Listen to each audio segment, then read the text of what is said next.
Өмнөд Солонгосын жүжигчин Ким Сэроник Сөүл хотын Сондонгу дахь гэрээс нь нас барсан байдалтайгаар олсон тухай мэдээг өнгөрөх 2 дугаар сарын 16-ны өдрийн Нямгарагт Өмнөд Солонгосын цагдаагийн газраас мэдээлэл хийв. Жүжигчин Ким Сэрон 24 настай байсан бөгөөд түүний найз нь хамгийн анх цогцыг нь гэрээс нь олжээ. Ингээд 16 цаг 50 минутын орчимд цагдаа дуудлага өгсөн байна. Цагдаа нар түүний үхлийн шалтгааныг гадны нөлөөгүй гэсэн анхан шатны мэдээлэл хийсэн байдаг. Ким Сэрон 2000 оны 7 дугаар сарын 31-ний өдөр Өмнөд Солонгосын Сөүл хотод мэндэлжээ. Тэрээр Сөүл хотын Миян баг сургуульд суралцж 2016 оны 2 дугаар сард Илсан хотын Янгил дунд сургуулийг төгссөн. Дараа нь Сөүлийн урлагийн сургуульд суралцж эхлээд 2018 онд Ким Чун Ан их сургуулийн тайзны урлаг кино судлалын тэнхимд элсэн орсон. Түүний хувьд 2009 онд буюу 9 настайдаа анх кино урлаг төл тавьж олон дүрийг чадварлаг бүтээсэн байна.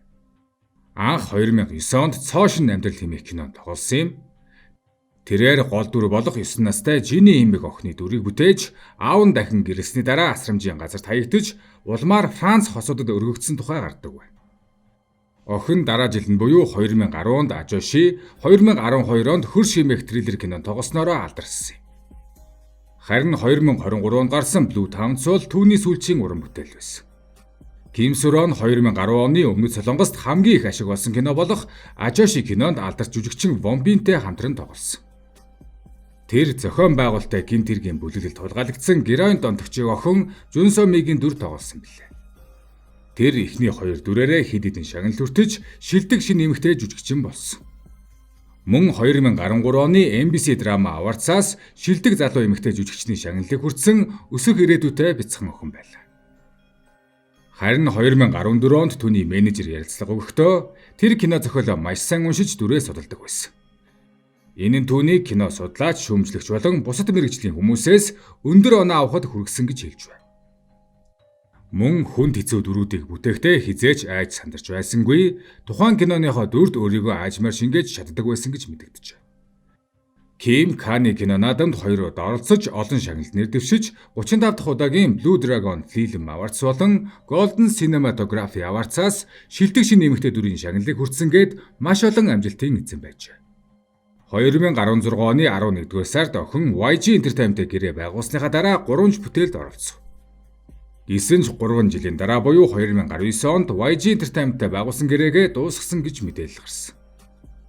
2022 оны 4-р сард тэрээр SBS-ийн Trolley драмын дүр тоглосныхаа дараа 2022 оны 5 дугаар сард согтуугаар машин жолоодон осол гаргасныхаа дараа жүжигчний карьераа зогсоосон. Тэрээр өглөөний 8 цагийн орчимд Сөүл хотын Каннам дүүрэгт согтуугаар тээврийн хэрэгсэл жолоодож, ослын улмаас трансформатор эвтэрж, ойр орчмын дэлгүүрүүдийн цахилгааны 3 цаг орчим тасалсан. Ингээд худалдаачдад хохирол учруулсан байна. Маргааш нь түүний агентлаг болох Gold Medalist хэмээх компаниас мэдээлэл хийж, Ким Сэрон хийсэн алдаандаа гүнээ харамсаж байна. Ослын улмаас учирсан хохирлыг аль болох нөхөн төлнө гэж байна. Ким Сэрон 2022 оны 5 дугаар сарын 19-ний өдөр Instagram хуудсандаа уучлалт гуйсан бичвэр оруулжээ. Тэр хэлэхдээ осол гэмтэл хохирлын нөхцөл байдлыг зохицуулсны дараа би албан ёсоор уучлалт дахин гуйх болно. Би архиуж байгаад маш том алдаа гаргасан миний буруу. Зураг авалтын баг болон хамтран ажиллаж байгаа уран бүтээлчдээс уучлалт хүсэж байна. Та бүхний санааг зовоосондоо гүнээ уучлалт гуйж хүлцэл өчье гэж. Энэ үедээ тэр хэдийн 22 нас хүрсэн байлаа.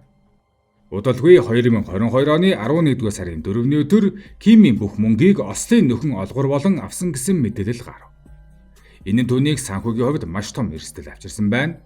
Мөн тэрээр ганц энэ хэрэг бус сүүлийн жилүүдэд олон шуугианы эзэн болоод байсан. 2023 оны 4-р сарын 4-ний өдөр Dispatch агентлаг санхүүгийн хүндрэлд орсон хэмээгдэд байсан жүжигчин Ким Сэроны мөрөөдө тоглоом тоглож буй зургийг дэлгэсэн байна. Dispatch-ийн мэдээлснээр жүжигчин бүсгүй покер тоглож байсан. Сурвалжлагчид уг тоглоомын газар очиход эзэн нь манай хууль бус мөрөөдө тоглоомын газар биш. Мөн хууль бус мөнгөний гүйлгээ хийгдээгүй. Тоглогчид чипээ аппликейшн дээр зэнэглээд энд ирж тоглодог.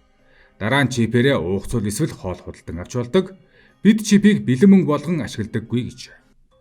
Уг нь покер тоглож байгаад баригдахаас нь ганцхан сарын өмнө түүнийг санхүүгийн хүндрэлд орсон учраас Каннам дахь нэгэн шөнийн цэнгэнэ газар ажиллаж байгаа тухай мэдээллүүд гарч байсан. Эсэн ч покер тоглож байгаа зураг нь ил болж мөнгөгүй хүн хувийн VIP тоглоомын газар тоглоод сууж байх уу гэсэн шүүгэн гарав. Ерөнхийдөө Ким Сэрон согтуугаар машин барьж яваад осол гаргасан. Уг хэрэгтэй холбоотой шүүх хурлын үеэр санхүүгийн хүндрэлд орсон тухайга дурдсан байдаг. Гэр бүлээ тэжээхийн тулд цагийн ажил хийж байгаа хэмээн мэдүүлсэн байдаг. Үүний дараа өөрийн цахим уудснаа кафед ажиллаж буй зураг нийтэлсэн ч уг кафег эзэмшигч түүнийг аль салбарт нь ажиллаж байгаагүйг баталсан. Энэ нь түүний дахин шүүмжлэлд өртөхөд хүргэсэн байна. Тэрээр хурамчаар цагийн ажил хийж буй дүр эсгэсэн нь санхүүгийн хямралд ороогүй нотолгоо хэмээн олон нийт үзэж байна. Ингээд Ким Сэрон хурамч зураг нийтэлсэн болох нь ил болсон. Сэтгүүлч Ким Сэроны өмгөөлөгчөөс энэ тухай тодруулахад кафед хурамчаар хагас цагийн ажил хийж байгаа тухай зургийн талаар надад хэлэх зүйл алга. Би түүнийг цагийн ажил хийж байгаа гэдгийг л мэднэ. Тэр агентлагийнхаа байрнаас гарсан. Түүнийг гэр бүлийнхэнтэйг амьдарч байгаа эсэх талаар мэдээлэл өгөхгүй. Тэр ямар нэгэн шинэ мэдээлэл гаргахыг хүсэхгүй байгаа гэж.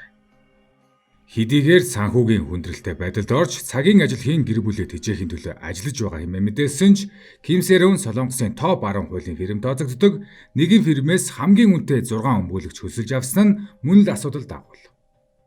Тэгвэл талигаач жүжигчин бүсгүй яагаад амиа орлох болсон тухай олон тамаг байгаа ч түүний гэр бүлийнхэн нэгэн тайлбарыг өгсөн билээ. Түүнийг нас барснаас 20 хоногийн дараа буюу энэ сарын 9-ний өдөр түүний гэр бүлийнхэн Daily Sport сонинд ярилцлага өгөхдөө ютубер Ижин Уу болон бусад 2 хүн холбогдох хэвлэл мэдээллийн хэрэгслүүдэд хуулийн дагуу арга хэмжээ авна гэдгээ мэдгдлээ. Талигаачин гэр бүлийнхэн хэлэхдээ хүмүүс биднийг ямар тамыг даван туулж байгааг мэдээгүй учраас их амархан байгаа мэтээр ярьдаг. Бид талигаачийг 24 цагийн турш хянаж цагдаж чадахгүй шүү дээ. Бид түүнийг сэтгцэн эмнэлэгт хэвтүүлэх ёстой байсан юм. Ажил дээр байхдаа түүний тухай сонсоод яран утсан ч тэр автомашины осолд орчоод эмчилгээ хийхээс татгалцсан. Хүмүүсийн гаргасан үйлдэлийг үнэхээр уучлаж болохгүй. Тэд зүгээр л нэг Сэроны амьдралыг сүрүүлээ зогсохгүй бүхэл бүтэн нэг гэр бүлийг сүрүүлсэн. Энэ хорвоо дэлхий дээр юу ч тохиолдсон бай, хорон муу сэтгэлээр бодит байдлыг мушгин гуйсан хүмүүсийг бид хизээж уучлахгүй гэж. Ким Сэроны аав хэлэхдээ интернетээр Сэроны эвгүй бичлэгүүд цацагдаж гэр бүлийнхэн түүний олсон мөнгийг үгүй хийсэн гэх цууяраа гарсан. Эдгээр зүйлсээс болж гэр бүлийнхэн минь тэр дундаа миний хоёр охин шудраг бусаар доромжлуулж байна. Энэ бүхэн худал гэдгийг бид өдөр бүр тайлбарлах ёстой юу? Эхнэр бид хоёр энэ бүхнийг твжиж болох ч Сэроны дүүнэр яах болж байна? Би үлдсэн хоёр охиноо яаж хамгаалах ёстой юм? Танихгүй хүмүүс тэдэн лүмэн жижилж эхэлбэл бид насан туршдаа худал гүтгэлгийн дор амьдрах гэж юу. Би цацагдсан бичлэгүүдийг устгахыг үнэхээр хүсэж байна. Ютубер Ижин Ууд хуулийн хариуцлага тооцохыг хүсэж байна. Дан ганц түндэж биш энэ төрлийн контент бүтээж үүнийг нь түгээж хорлонтой сэтгэл бичсэн хүмүүст ч мөн адил гэж.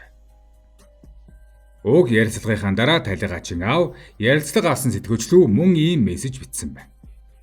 Надад хэлэх зүйл байгаа болохоор оройтсон ч гэсэн мессеж бичиж байна. Бид аль хэдийнэ сэтгэлээрээ өвчгээд байна. Хайртай үрээ алдчихад ямар эцэг их үргэлжлүүлэн амьдрах юм бэ? Үлдсэн үр хүүхдээ бодж л төвчж амьдарч байна.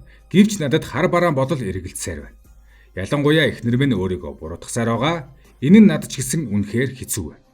Ганцхан удаач гэсэн үннийг ил болоход надад туслаач хэмээн мессеж илгээж.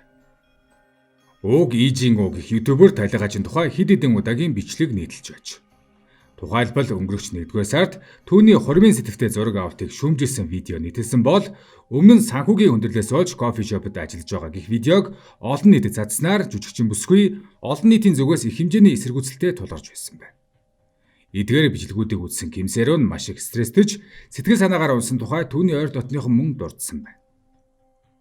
Харин талигаачиг нас орсон гэх мэдээлэл цацагдсны дараа уг ютубер жүжигчин бүсгийн талаар нийтэлсэн бүх бичлэгээ устгажээ. Мөн зарим хүмүүс охины үхлийг хуучин найзуулга болох жүжигчин Ким Сүү Хёныг буруутгаж байгаа. Учир нь талигаач түүний төрсөн өдрөөр амиа хорлсон байдаг. Талигаачийг 15 настайгаас хойш уг залуутай 6 жил үргэсэн гэх мэдээллийг Ким Сэроны гэр бүлийнхэн олон нийтэд YouTube сувгаар дамжуулан цацсан байна. Хэдийгээр өнөөх Ким Сүү Хёны агентлаг уг мэдээллийг үгүйсгэсэн ч баттай нотлох баримт байгаа тул жүжигчин залууг насанд хүрээгүй хүүхэдтэй бэлгийн харьцаанд орсон хэрэгээр шүүхэд өгөхөө мэдэгдэжээ. Мөн жүжигчин залуу Ким Сүү Хёныг талигаачийн оршуулах ёслолд ирээгүй шүүмжлэн ёс зүйгүй байдлаа хариуцлах хүлээх ёстой хэмээсэн байна. Жүжигчдийн хувьд хоорондоо 12 насны зөрүүтэй байсан. Талигачин авгагч ярьснаар 2019 онд Ким Су Хён өөрийн агентлаг болох голд медалистыг үүсгэн байгуулсан. Тухайн үед талигач Ким Су Рон өөрийн харьяа агентлаг болох YG Entertainment-аас гарч түүнтэй нэгдсэн бөгөөд шинэ авиаснуудыг удирдан чиглүүлэх жүжиглэх хичээл заах зэрэгээр цалингүй ажиллаж байж. Харин 2022 онд Ким Су Рон автомашины осолд орох үед тэд хоёр тишээ болсон байна. Гэсэн ч голд медалистийн зүгээс ослын нөхөн төлбөрт 700 сая вон олохгор болсон ба буцаан авах талаар ямар нэгэн зүйл яриаггүй. Үүнд талархсан Ким Су Рон хичээнгүйлэн ажиллаж энэхүү мөнгийг эргүүлэн өгөх тухай авгагчтай ярьж байжээ. Үүний дараа Ким Су Рон уг агентлагаас гарсан байна. Харин хожим 2024 онд жүжигчин Ким Су Ронд 700 сая вон эргүүлэн төлөх тухай нэхэмжлэл иржээ. Үүнд цочирдсан талигач Ким Су Хёнтой холбогдох гэж хичээсэн ч чадаагүй тул хамтдаа авахсан зургаа өөрийн Instagram хуудаснаа байршуулан Ким Су Хёныг холбоо барина хэмээн найдаж байсан ч жүжигчин бүсгүйг үл тоосон байна. Эцэст нь 700 сая вон өрөнд орсон Ким Сэ Рон жүжигчин Ким Су Хёны төрсөн өдрөөр амиа хорсон хэмээн талигачийн авгагч ярьжээ. Харин жүжигчин Ким Су Хёны агентлагаас YouTube хуудаснаа цацагдаад байгаа мэдээллийг нэн даруйны цааж Ким Су Хёны гүтгсэн элтэд худал мэдээлэл тараасан тохиолдолд хуулийн хариуцлага хүлээлгэх болно гэж. Энэхүү мэдээлэлд сайн байна уу? Голд медалист агентлаг байна. Жүжигчин Ким Су Хёны талаар YouTube хуудасаар цацагдсан бичлэгийн талаар бид албан ёсны мэдээлэл хийхээр шийдлээ. Уг бичлэгт дурдсан бүх зүйл худал. Тэд манай жүжигчнийг ютубер Ийжингүүтэй хамтран талигач Ким Сэ Роныг дарамтлсан хэмээн дээрх бичлэгт дурдсан байсан. Мөн талигачтай 15 настайгаас нь хойш романтик харилцаатай байсан. Түүнийг согтуугаар автомашин жолоодсон хэрэг гарсны дараа компани нь нөхцөл байдлыг буруугаар зохицуулсан. Тэрч бүхэл манай ажилчдын нэг нь ютубер Ийжингүүг бичлэн мэддэг хэмээсэн байсан.